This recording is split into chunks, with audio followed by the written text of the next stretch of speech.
Monday, July 21st, Seaside Park Ocean updates. Water temperature this morning, 71.7. We have a low tide coming up to around 10:45 this morning. West-northwest wind right now. It's supposed to go west-northwest to north, to east, to south today. The waves are looking 1.5 foot on set, knee, occasional thigh high. Yeah, you're gonna get a bit of north wind on it at the low tide this morning. It's gonna kind of chop it up a little bit, but always fun on a longboard.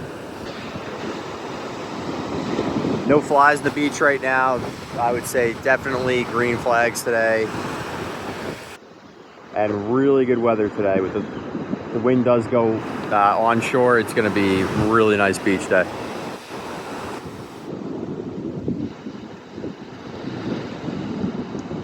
So anyways, yeah, that's the update. Hope everybody has a great Monday.